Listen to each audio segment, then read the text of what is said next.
Well, folks, we are a good few weeks into the situation that we're all facing at the moment with the coronavirus pandemic.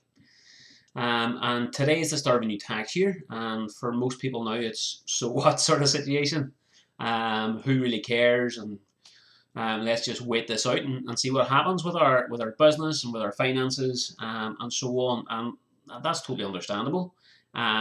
Here at Cloud 360 Accounting, what we are doing between today and tomorrow is sending out a reminder and a sort of action plan and checklist for all clients who have their year end now just passed to allow them to make sure that they have their zero systems bang up to date to the end of March so that we can carry on now and get their accounts and tax return done and dusted. Everybody's been paying by monthly direct debit.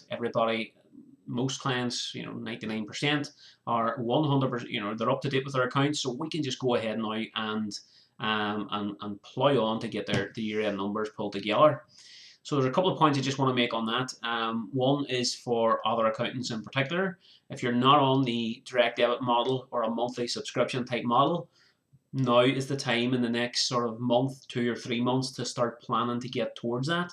And I can certainly help you guys to draw up a roadmap to start moving your clients onto that model from now on. How you can show them the value of moving to that model, and how you might have to structure that on a client by client basis, or taking certain chunks of client at a time to move them across to that model. That's something that I think is the accountancy profession in general now needs to grasp hold of.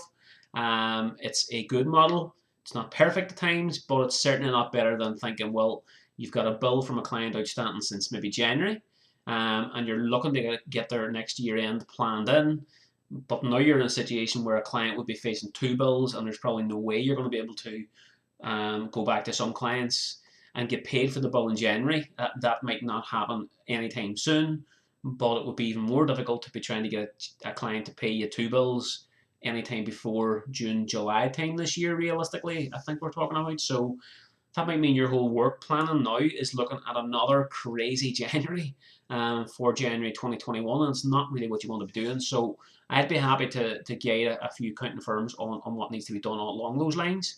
And if people are interested, maybe I could set up doing a webinar of some sort to talk through what I see as a sort of global approach to that, and field a few questions as well. So I'd be happy to do that. The other thing that I really want to talk about on the situation that we have at the moment is asking small business owners a question, and that is, what are you currently doing? What are you doing now that might actually improve your business in the future? And I keep saying this because it's probably the only good message that I can get through to small business owners at this point in time, something that can be practical. You need to be doing something now that'll see you good in the future. Now, realistically, that might not, it's not going to involve being able to do work for clients or customers, jobs that are of a construction nature. You're just not going to be able to do any of that. So realistically, what else can you do? Well, I actually had a conversation earlier today with someone else, and they were talking about, cutting away all your direct debits and cutting away, non-priority spend, and marketing actually was mentioned as one of them. And I think that, yes, I can see the merit in saying I'm not going to pay for Google AdWords or SEO work or, online advertising and marketing. I can understand why people would do that. But if you're not doing that, it doesn't mean you stop doing your marketing.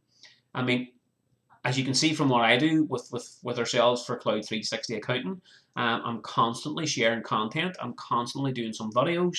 And I'm constantly just trying to get certain messages across to help businesses, to help other accountants. And I'm not paying for this at all, other than just the time I'm spent doing this. So maybe that's something you should be doing now in your business. Maybe you should be thinking about your overall branding, your overall message, what kind of content, and creating videos of some sort. So, if you are in the joinery and refurbishment game and you've had various jobs lined up, all now cancelled with some future jobs potentially on hold in the meantime, you are at a standstill situation, there's no doubt about that. But what else can you be doing? So you've got to keep people aware of your business while it's on the shelf during the coronavirus pandemic.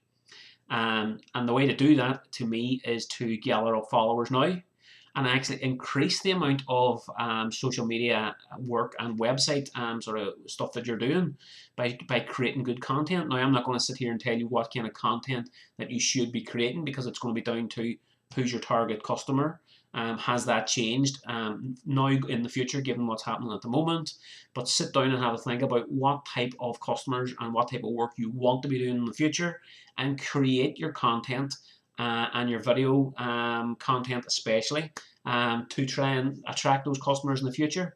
It's not a short-term fix to get a lot of new business in, but what I'm saying is get into the process of it now, so that when your business takes off again, you can just have this marketing system already running, and you can maybe get someone else to run that for you while you go out and do whatever you've got to do in your business. So please do something now rather than nothing. It's two bits of advice now I'm giving to all small businesses. Pay something rather than nothing in relation to whatever outgoings the business would normally have, and do something rather than nothing in relation to your ongoing business activities. Those might be doing some kind of pivoting with your business to do online services, online product sales, and if that's not possible, online content and marketing for your business going forward. So I hope that's been useful, folks. I just wanted to do something up at the start of the new tax year, covering a little bit of that, but also to try and see if I can motivate a few people to think outside the box. It all starts with how you're going to think about these things, obviously. So think about what you can do, and not what you can no longer do. Start with that thought process. What can I do, and how can I go about that? What do I do to make a start on this, as opposed to I really don't know where to start? So start asking yourself some better questions, guys, to get the thought process going in the right direction. And as always, if you're stuck at all and would like a few tips and a bit of help, feel free to give me a shout.